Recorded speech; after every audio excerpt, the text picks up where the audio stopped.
I'll let everyone in once I see that it's gone live.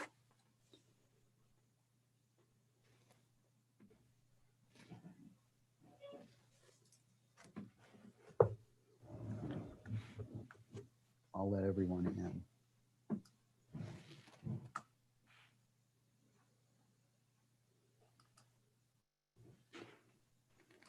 Hi, everyone. Hey, good to see all of you today. Thank you for being here. Welcome. Welcome to our first book study, of the Perfume of Silence by Francis Lucille. Right here, it's a copy of it.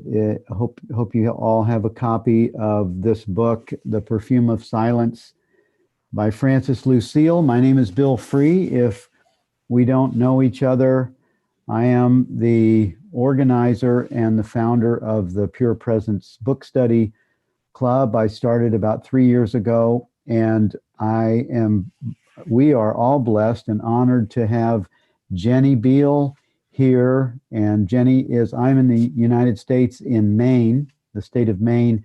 Jenny is in the UK, and everyone, please give a warm welcome to Jenny Beal. Hello, Jenny. Hi, everyone. Lovely to see you all.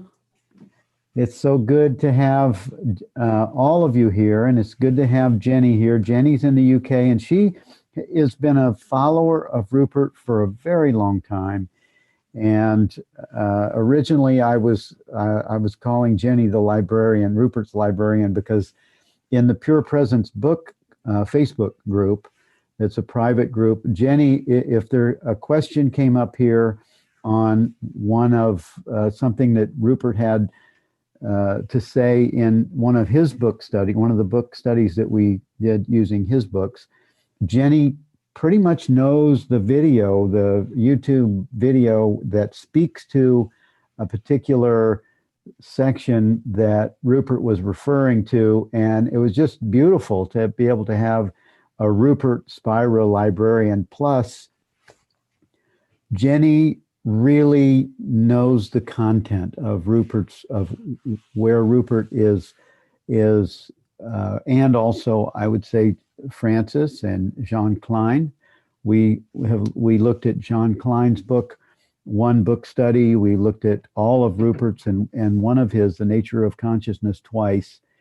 And Jenny is a wealth of information. She's like, I would say in my mind, and I'm gonna, I'm not trying to make you blush or anything, and I know it won't, but Jenny is she's Rupert in a woman's body, kind of, to me.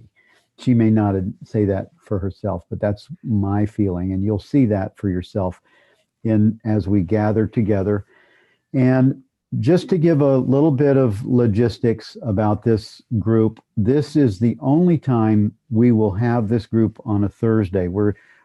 I got an email from Rupert's assistant that said that Rupert's webinars are on Thursdays, and it would be a shame to have this one and Rupert's at the same time because so many people love both teachers. So next week will be on Tuesday. This will be the only time on Thursday. We'll look at the foreword in the Perfume of Silence, and we'll talk about the logistics of the book study. And then next week, we'll move to Tuesdays, and you'll get a notification in an email, and it's the same link.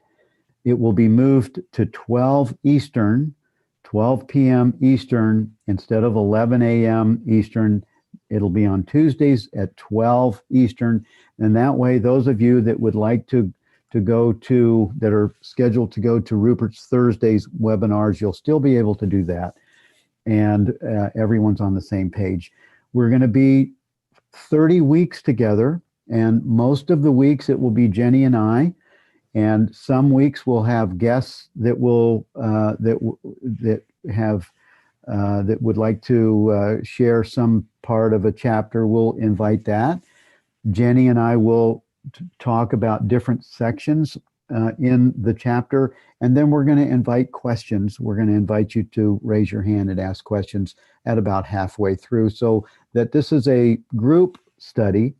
None of us are in a more advanced space, although Jenny follows Francis weekly, so she will probably have some more current information and helpful ideas to support some of the content in the book study, and we'll definitely refer her to her influence and her take on those things. And before we start, I mentioned to Rupert, because he's in our conference coming up in April, the awareness conference that is scheduled for April 16, 17, and 18. He will be our opening presenter in that conference. He'll do a satsang in his typical way for 90 minutes. And I was talking to him about the awareness conference and the theme, and he was very generous. And I told him that we were doing this book study, and he was very generous to share with me in a letter I want to read to you of the backstory of this publication, because most of you know that that the publication is compiled by Rupert Spira, as Francis was his teacher. Francis was his he was the one that opened Rupert's mind in the most in the present way, and he expresses from the teachings of Francis Lucille, as does his wife Ellen Emmet, who is another amazing teacher. She is also going to be in the awareness conference in April, and she is also in the presenter series for a full month this year that the Teachers of God puts on, the presenter series on a weekly basis.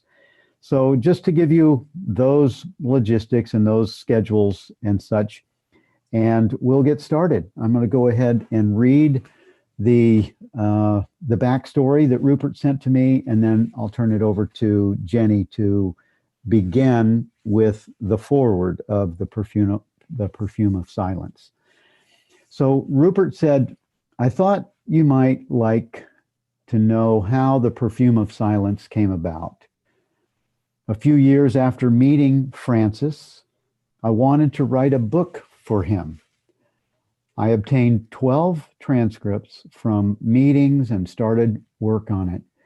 Every time I showed it to Francis, he said, 'No, that's poor English. Rewrite it in your own words.' To begin with, I was very respectful, not wanting to change his original words, but he kept asking me to change it. So in the end, I asked him to edit 2 pages by way of example." Let me let a couple more people in. By way of example, when I showed him the sample, Jenny, could you let people in? You have the controls. Just click on participants and let them in. Just admit them in. Thank you. Okay. Right. I asked him to edit 2 pages by way of example. When I showed him the sample sometime later, he again asked me to change it. I finally got the message and pretty well rewrote the whole book from scratch, inserting into the text dialogues that I had heard during the satsang. So in the end, the original 12 transcripts were unrecognizable, but I was confident that I had remained loyal to Francis's words. When after 3 years of work, I showed him the manuscript, he simply said, "This is not a book for the general public. It's an insider's book." So we abandoned the project. A year later, having dinner with him one evening in Paris, he asked me what happened to that book I had prepared. I reminded him of the whole process, and he said, "Why don't we publish it now?" So that's the backstory on this amazing manuscript and transcript that we're going to look at together for the next 30 weeks. And we are blessed to have this connection with Francis and Rupert. And this is just a total blessing for all of us as well. Francis he sent me an email yesterday. He's posted this book study in his meeting, his weekly meeting, and he mentioned it in his meeting yesterday. And he also will be joining us to take questions at least once as we're joined together, maybe more. But he will be joining us probably in about 6 weeks after going through the first 3 chapters, and he'll take questions. So we're just really being blessed with Francis endorsing and honoring us with his presence as well in this book study. And thank all of you for being with us for this time together. And Jenny, I'm going to turn the mic over to you so that you can open the Perfume of Silence in the foreword. Thank you, Bill. So this is a book about questions and answers. And so it's appropriate, I think, in the foreword, Rupert is writing about questions and how they arise and how they're answered. And really what he's saying, which goes throughout the foreword, is that all questions arise from openness, from an I don't know. We pick up so many beliefs throughout our lives, including spiritual beliefs. So the I don't know is really a questioning of all of those beliefs. And in particular, there's one important belief, which is that what I essentially am is a body mind which was born and which is destined to die. And so that's the key belief that we'll be questioning throughout this book. But really what's important as we go through the book is not to fall into the trap of replacing old beliefs with new ones. It's so easy to do, and I've done that before.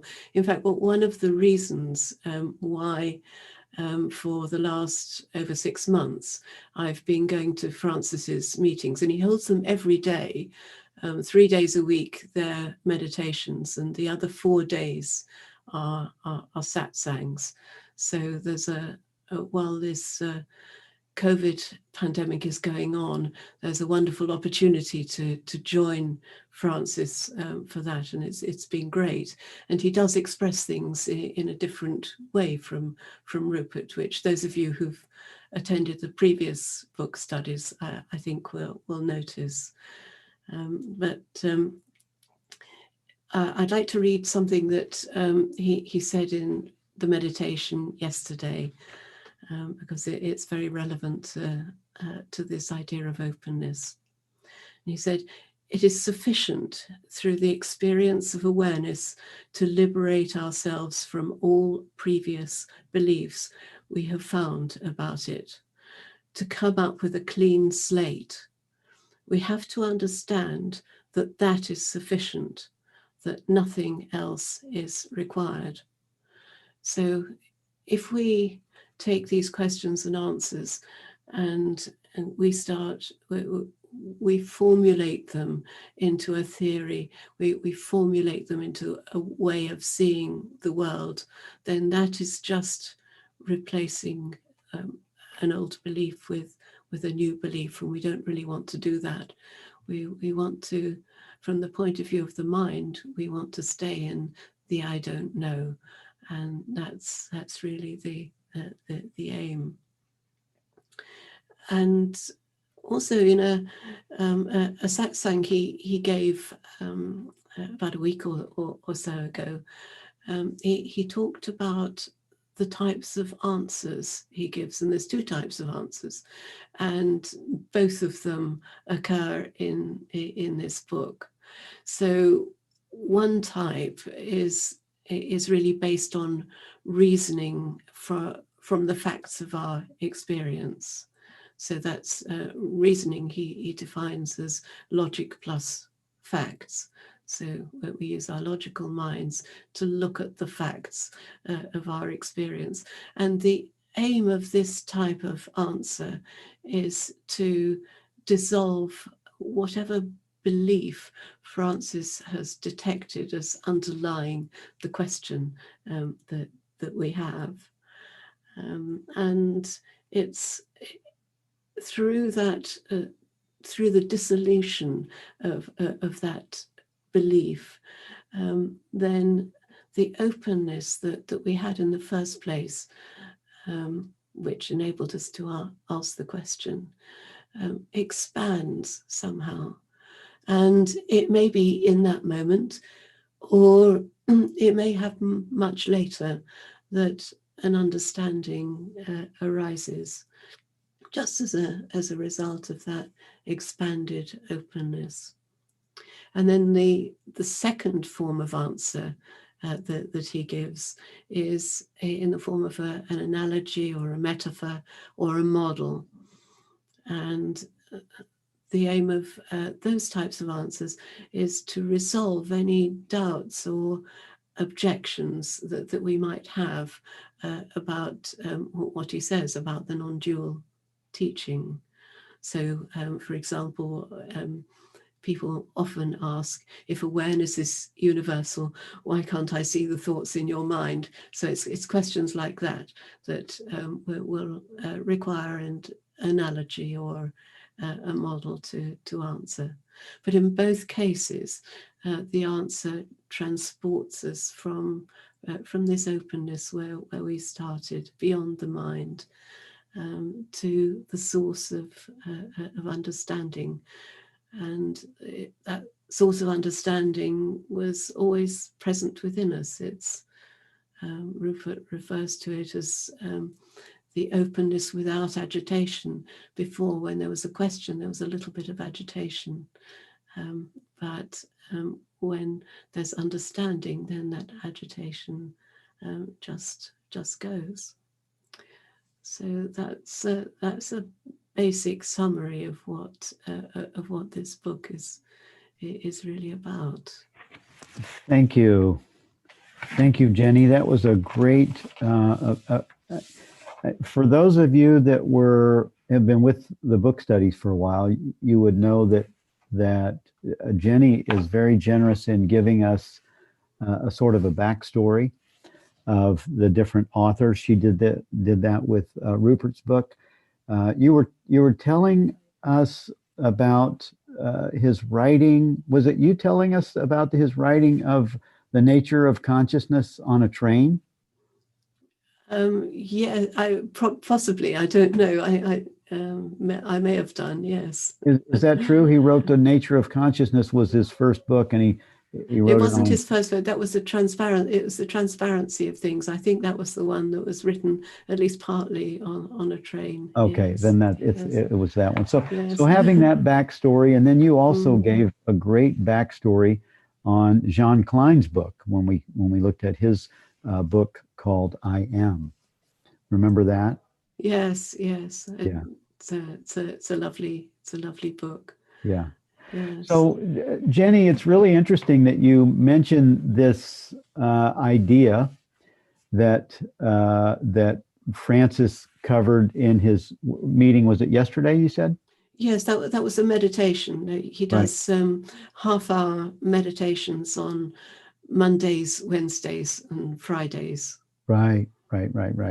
And I read this to Lisa before she left this morning. I said, listen to what Jenny said, that she was in Francis's class yesterday, and we both concur that what you're describing as that it's important to, when we replace an old belief with a new one. That A Course in Miracles does that. So many of you that are here follow A Course in Miracles, and it replaces an old idea with a new one. And that is why A Course in Miracles is a beginning. It's not an end. It's a progressive path. And that's the main difference between the direct path, having your own investigation and your own direct experience, is the witness and the proof that doesn't require someone else telling you or using a concept about the experience that you're having. You identify it for yourself. And A Course in Miracles uses progressive steps to undo the experience that you where you seemingly located yourself.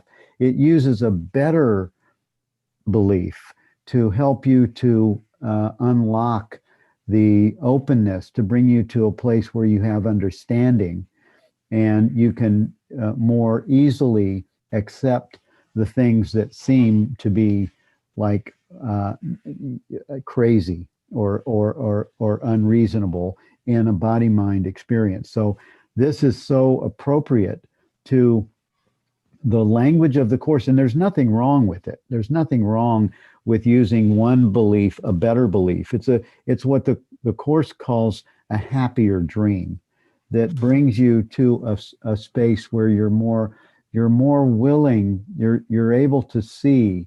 And what I call, when I read the Course in Miracles, I call those experiences awakening awareness, where awareness, of course, doesn't need to awaken, but we have so ignored and veiled our essential self that I like to call awakening awareness the Son of God that is awakening to the awareness of love's presence, as the obstacles to love's presence are gently, initially they're removed, and then when you come to know the self more fully, they're just dispelled by staying aware of them and not touching them, not not replacing them with another thought, feeling, experience, or belief, which I think that's what this is saying. Would you also say that, Jenny? Yes, and you know that technique is present also in the Indian traditions, and they call it there a thorn to remove a thorn. So you use a thorn to take out the thorn of the old belief, and then the idea is eventually you must throw both thorns away. Right. Yeah. And one of the reasons because Rupert tends to use that technique, Francis hardly ever does. Francis tends to try to take you all the way there in one go, as it were. So one of the reasons I started for the last 8 months or so attending Francis's meetings was really because I felt that there were a few sort of very tiny, subtle thorns left from everything I had absorbed from Rupert and from past teachings as well, and I needed to ask about that. And you might remember your first conference that you ran, and you invited Francis there to answer questions, and that was the very first time I'd asked Francis a question, and that was what I asked him about, which was the quote from Jean Klein, live in not knowing. And he talked to me about that, and then of course subsequently going to his Satsangs, I've asked him lots of questions, but quite a lot of them have been on this topic of not knowing and things that I felt that I knew, getting a really a very different view of that. Yeah, the whole idea of not know. Well, I want to go back and say that I spent some time with Muji 10 years ago, I lived at Sahaja in Portugal, and he used to use that metaphor of using the toothpick, to take something out and then throwing a toothpick, and Yeah. it's it's discarded, and the idea of not knowing, the idea that we're looking at right in the very first sentence, before the formulation of a question, there is the feeling, I don't know. And it's in that I don't know space. I don't know. I don't know. It gives an open slate for something new to reveal itself. It somehow releases the mind from a fixed position. And it says it is out of this openness. So there it is. It's the openness at the level of the mind that a question comes. This experience is expressed the only way the mind can express something, through concepts. And that's what the Course in Miracles is. It's basically a book of concepts helping us to release ourselves. But the true essence of the question is the openness from which it originates. We could say that a question is this openness in the form of a concept. It is the shape that I don't know takes in the mind.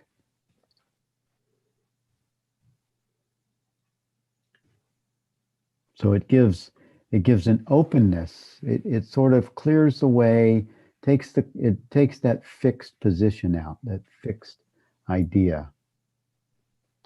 It says in the second paragraph, when this question is received by someone who is simply present as this openness, the openness again takes the form of conceptual thinking and delivers an answer.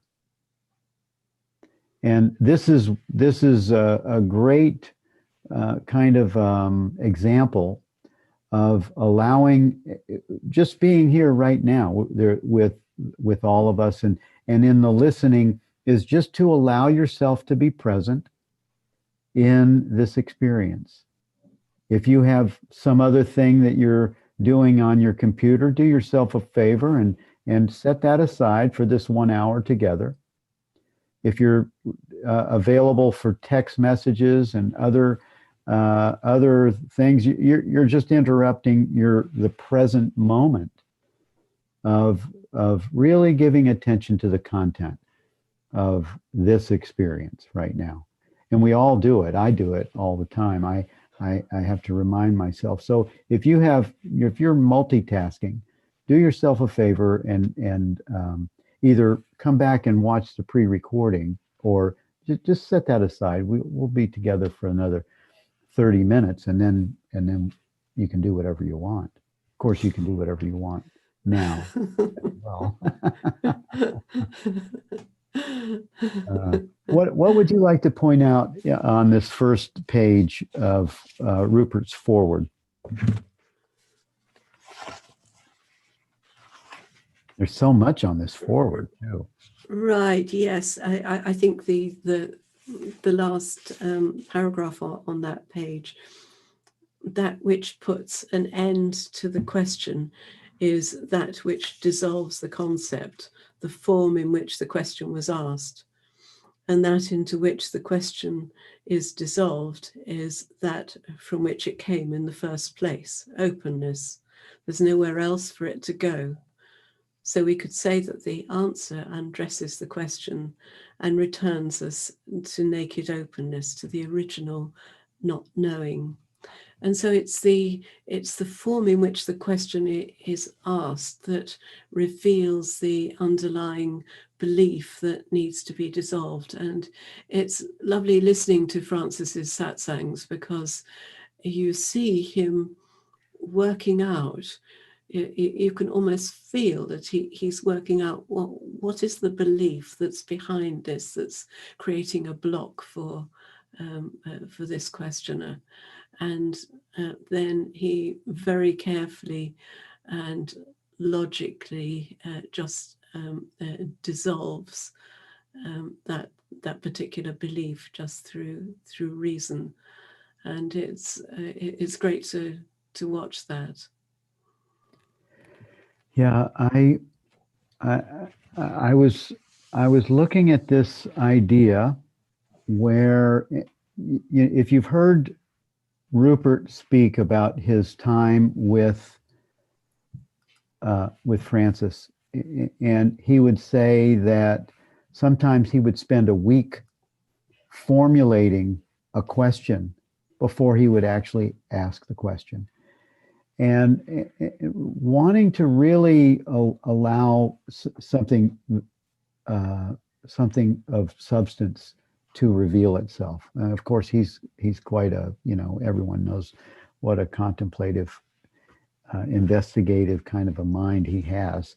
But that's good information for all of us, because and I like what you just said and what we just read, is that questions are really helpful to relax the idea and give openness to something else revealing itself, to to the truth, the I am presence revealing itself, and that's what I think is being said here. In the answer undresses, it undresses the question and returns us to the naked openness. I mean, Yes. That's just an exquisite way of saying that, right? Yes, it is. Yes. Yeah. It's beautiful. And it really relates to what happens when we understand something, and whatever it is we understand, in that moment of understanding, the mind isn't present. There is just openness.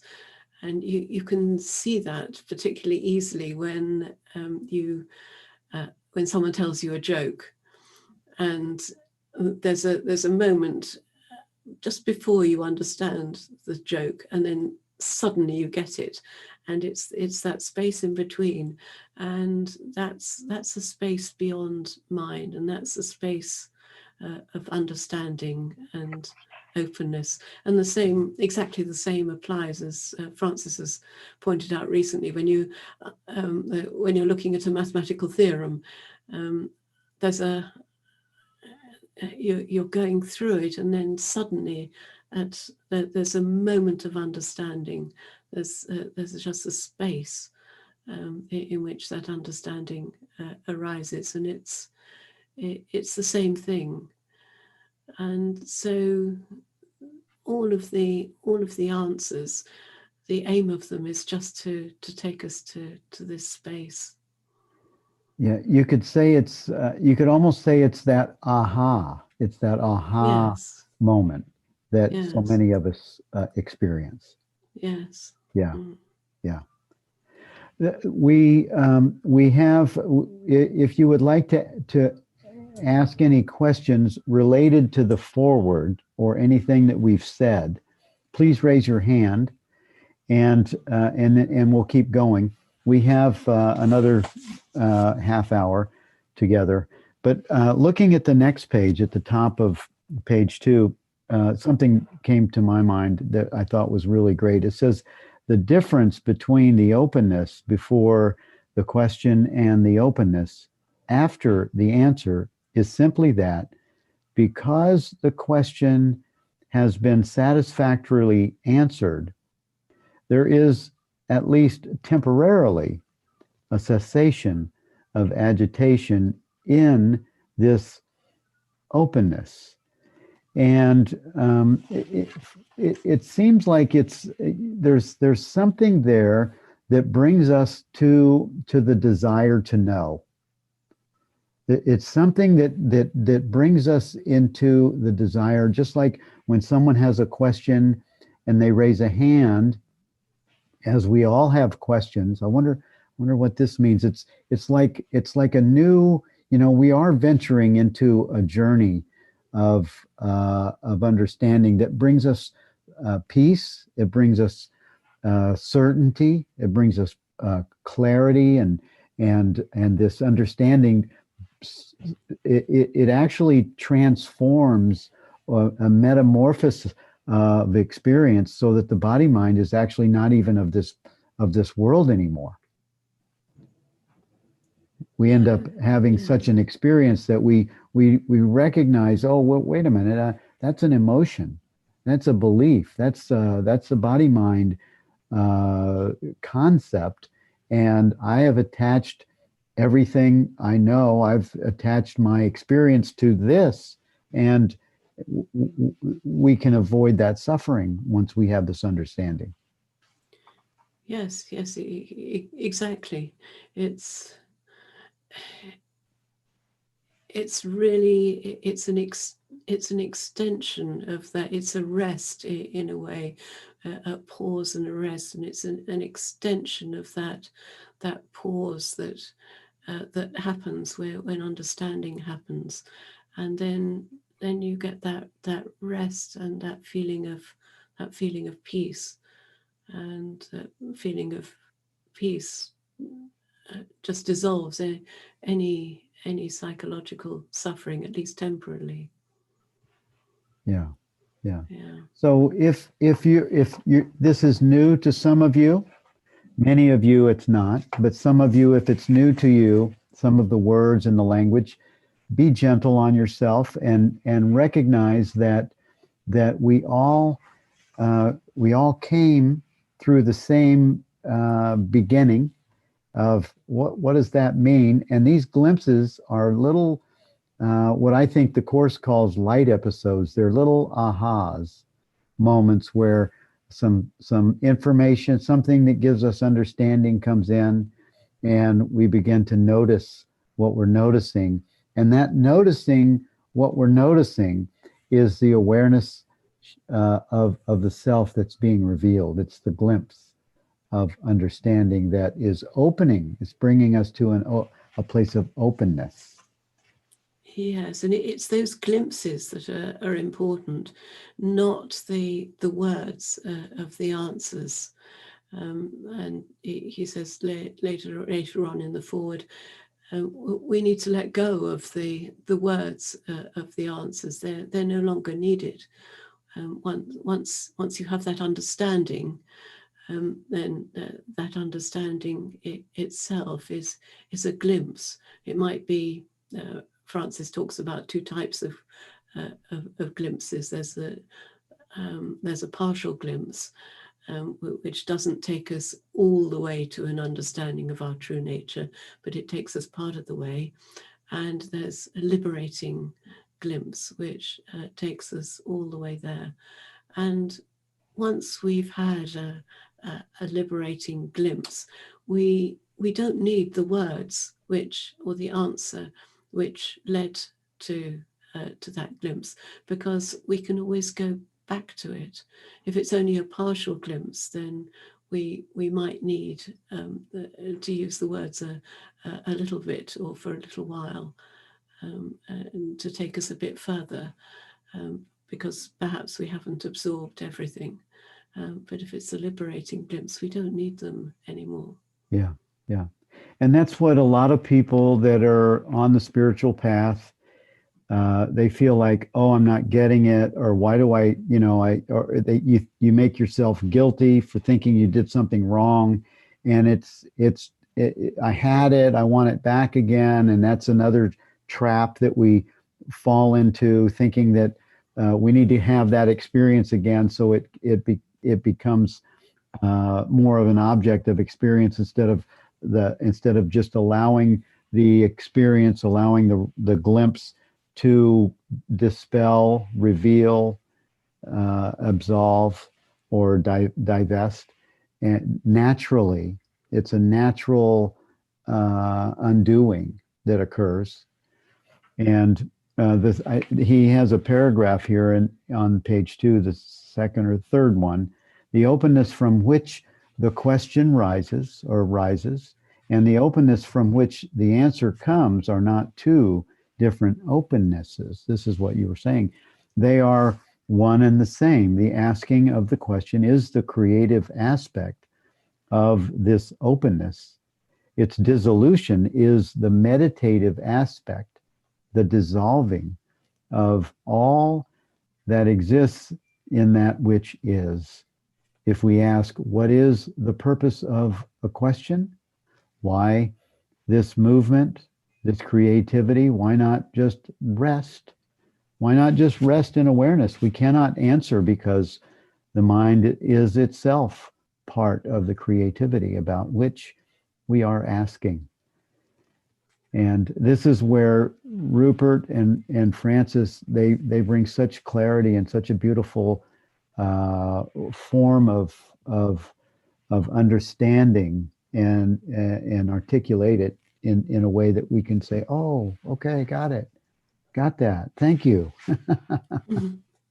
Yes, yes. And he goes on after that to really look at this process of question and answer from awareness's point of view. And I think that's beautiful, because he is describing it almost as a dance of awareness and or a game of hide and seek, in which awareness hides itself and reveals itself at its own pleasure.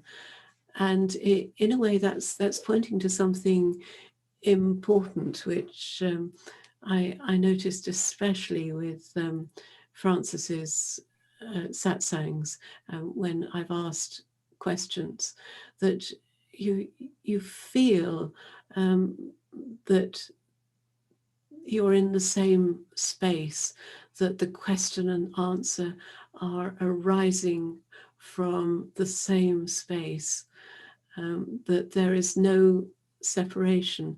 There's no feeling of sort of hierarchy. It's a very equal relationship. It's so different to be treated in that way by someone who knows and understands so much, but is talking to you as an equal. And because in a sense we all have this understanding within ourselves. It's there because, as Rupert says in the foreword, if it wasn't there, how would we recognize the answer? How would we say that aha? And so that's very beautiful and very, very noticeable. Yeah, yeah, yeah, and that's one of the things I noticed with Rupert right away. I mentioned this when I met him about 5 years ago. I had been going to Muji, and Muji is very much a guru. If you go to Sahaja, you go to Portugal, he is the guru, and you stand up for him. You sit down. You know, he has a protocol in the guru experience. And when I met Rupert, oh my God, he just gets up after his satsang. He gets up, walks out. He's goes to the bathroom. He's right there in the bathroom with you. Does the same thing you do. Washes his hand. Then goes to lunch. Sits right down at the table with all the different groups and has conversation. He has one sort of a rule that he likes to keep. He doesn't want to teach at lunch. He just wants to talk about just being a person. He just wants to talk general, just open stuff, laugh, play. He's just a normal guy. And that's one of the things that took me to the experience of Rupert is how normal he makes himself. He's not special. Yes. Yeah. Yes. It's great. Leanne Kendall, you had your hand up. Do you want to raise your hand again or come on and say something? I did see your hand up. Yes, hi.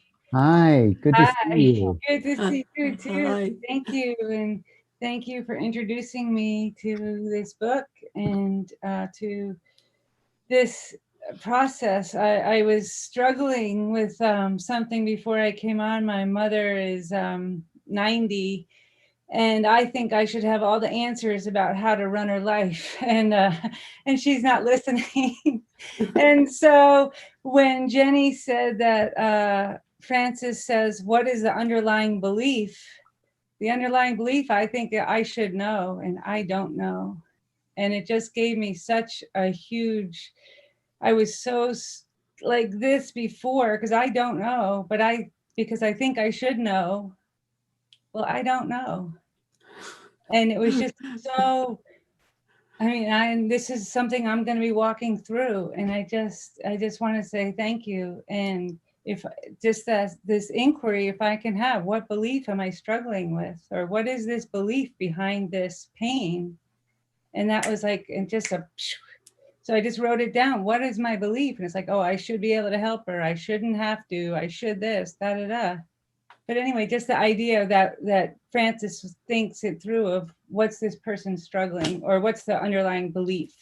So anyway, I just wanted to say, I think that's what you're saying here when it says it undresses it and returns it to the openness, because suddenly I got to be just like, I don't know. Is that correct? Is that what we're...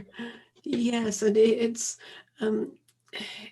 beliefs and the feeling that I do know that causes so much of the psychological suffering that we experience as we go through all the practical circumstances of life.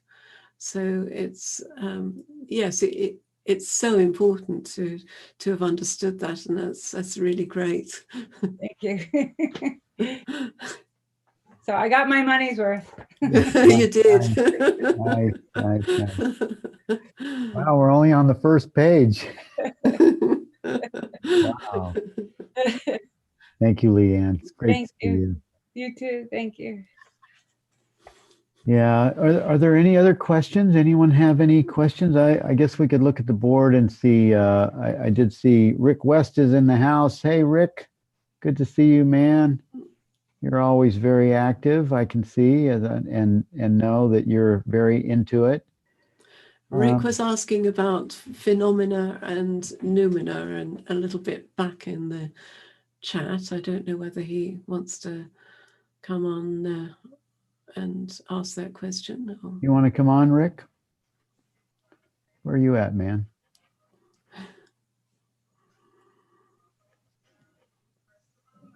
He's such a fast. You must be 50 or 60 words a minute typer or something. You really are. Yes. Fast on the chat. He says, "Can you hear me now? Are you there, Rick? Can you hear me now? Yep. Yes, I can hear you. Yeah, and we see you. Oh, great. Yeah, hi. Good to see you, Yeah, Rick. just a quick question. I put it in the chat. Is this the distinction between what we mean when we say noumena or phenomena in a non-dual sense? Because I think that's really what we're talking about. A question going back to which it came. That space, that emptiness, that not knowing, the noumena, which can't be described. Those words are commonly used, but they're a little bit different than the traditional meaning. I was wondering if anything could be said about what we mean when we say phenomena versus what Rupert's describing, I think very well, is the noumenal experience, the objectiveless, that which can't be described because it doesn't have any objects,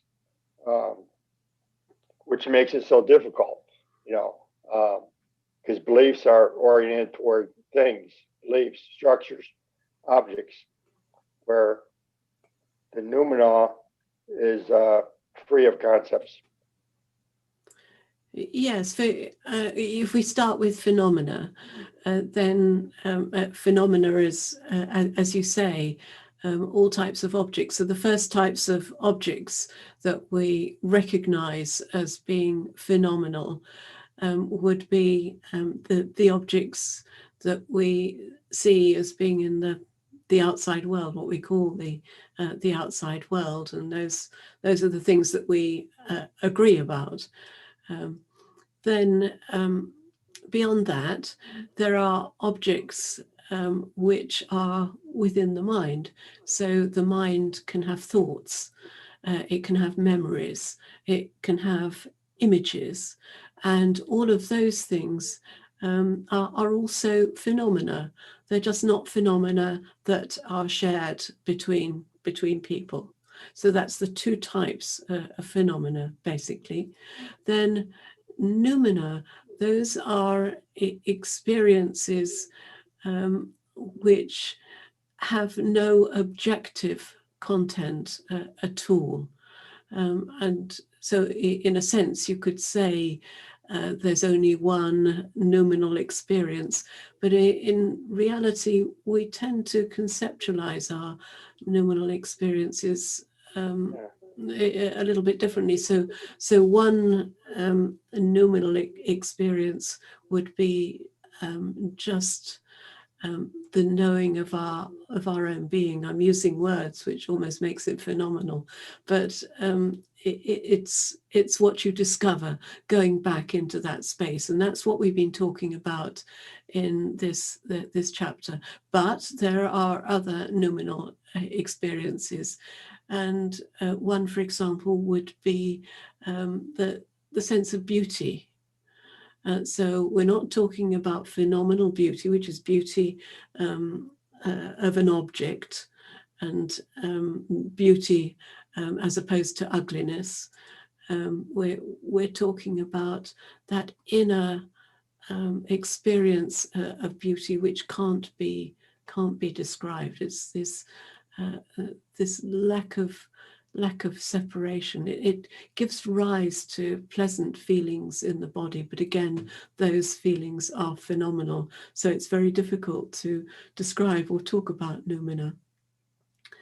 And another very obvious noumenal experience is love. And love in the non-dual sense is not love for a person or love for an animal. It's a noumenal experience with no objective content at all. And it can be described as the absence of a sense of separation. So that's because we're talking about absence, we're not talking about an object, and that's probably the closest we can get to it. So I hope that gives a reasonable explanation of the two. Oh, it does. I think they're beautiful words, beautiful pointers, and I think you described it really so well. Thank you. Thank you, Rick, for the questions. You always have very provoking, investigative type of questions, my friend. Thank you. And also the question, you know, or not the question, the I don't know mechanism seems to, in that open space, it gives a space to release. It gives a space to release the conceptual mind, that has a fixed belief. It gives a space to release that idea, so that something else can have a space to come into. Yes, I think that's really so important, because if you're so full of belief, there's a wonderful Zen story, which is about a professor who, university professor, and he comes to see a Zen master, and he wants to know about Zen and about truth. And the master says, well, we'll have tea first. And so he starts pouring tea for his visitor, this professor. And he goes on pouring and pouring and pouring to the cup, and it overflows all over the floor, makes a terrible mess. And the professor says, stop, the tea's going everywhere. And the Zen master says, well, you know, that's like your mind. It is so full. It is so full of beliefs. There's no room for anything else to come in.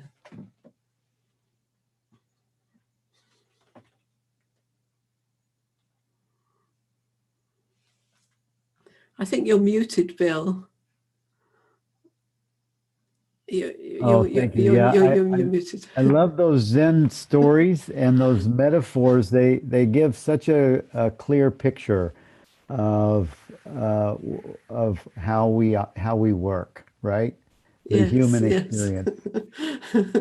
Yeah. Yes. It says there's a quote here that Rupert gives on page 2 also. However, he says William Blake said, "Eternity is in love with the productions of time." Eternity is in love with the productions of time.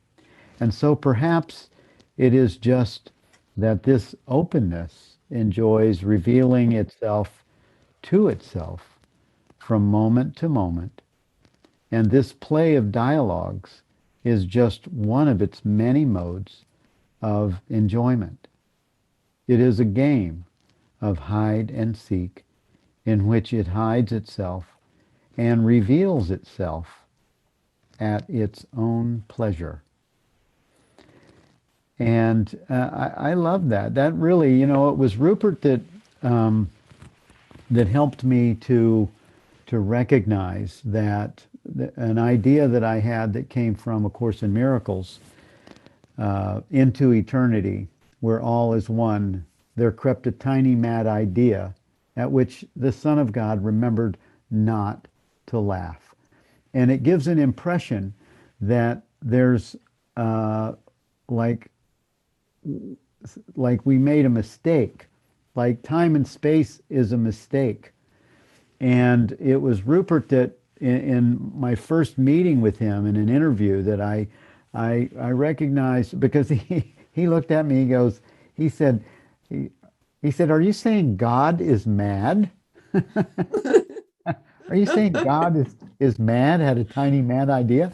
And it was just so revealing that, and what William Blake is saying here is very similar to that. It is a game of hide and seek in which it hides itself and reveals itself at its own pleasure. And just think of this. It sort of gives that storyline into eternity, where all is one, there crept a tiny mad idea. That sort of relaxes. That's almost another dream story that relaxes the mind, that can't wrap its head around time and space being an illusion. It can't quite wrap its head around how did the impossible happen. And so it comes up with a narrative that, okay, into eternity, we're all as one, that crept a tiny... I can't tell you how many course students have quoted that, and myself included. And really, the truth of the matter is this is a dance. And eternity is eternity and time, they never meet. Eternity is eternity. And to have this understanding of experience while still in a bodysuit, it's helpful to know that this is a dance. And eventually, as we progress in our understanding and in our direct experience that knows itself, it takes on a whole new landscape of experience. Yes, and I think he's using the word dance because he comes from the same tradition that I do, it's the Indian tradition, and there's the word lila, which means play, and that all of manifestation is a play of awareness. And the equivalent in the tantric tradition is the dance of Shiva and Shakti. And Shiva is pure consciousness, and Shakti can think of as manifestation. And the two dance, and Shakti dances her way back to Shiva, and that's something that happens for us. well, all of the time we're going outwards, and then we're coming back inwards to rest in the silence of our true nature, and then we go outwards again, and of course at night deep sleep, and then we have a longer period of resting in silence. So that's Shiva and the dance of Shiva and Shakti. And it's a very, very beautiful image, I think. Yes, it is. I have a Shiva. It took me a while to understand. There's so many different amazing traditions of truth, and the Hindu tradition, and the I think that's where Shakti and Shiva come from, right? Yes, Hindu and the tantric aspect. Hindu covers a huge range of different disciplines, of course, some of which are dualistic and some of which are not. Yeah. Right. Well, we have come to the end of our hour together for our first run on this Perfume of Silence for everyone that's here. And please get a copy of the book if you don't have one. Someone asked me if we would refer to the Kindle. I'll look at the Kindle a little bit and see if I can get familiar with the pages, the page numbers, and the differences. And someone also mentioned, will there be a reading schedule, or is there one? There's not one yet. I'll put one together and put it on the website. It's if you look on billfree.com and look up the book study, or under events, the book study, Perfume of Silence, I'll drop a schedule in there, and look in your email. You'll get an email within 24 hours that will have a link that will be a replay where this is recording to YouTube, and that will be available for you each week. And then we'll turn that YouTube series into a playlist. So all you have to do is click on that one link, and it'll take you to each of the book studies, and we'll sort of keep track of it that way. And for any of you that came late, this is the only Thursday meeting. We're moving it to Tuesdays because Rupert's webinars are on Thursdays, and his assistant Ruth she's on our mailing list, and she sent me an email and said there might be a conflict here. So we're moving next week to Tuesdays, and it'll be at noon Eastern, and that will be our new time slot and our new day of this book study together. And you'll also receive a notification by email that will tell you that, and it's the same link. So it's the same link that got you here today, and that link will go out as a reminder, I'm pretty sure. But just to give you those logistics, and thank you all for being here with us. Thank you, Jenny, for co-hosting this with me. I didn't know what we were going to do this year, but I'm very happy to see how many people are interested and what a love we all have for truth and Francis Lucille and his work. Thank you, Bill, and thank you, everyone. Good to see you all. Bye-bye. I'll see you on Bye. Tuesday.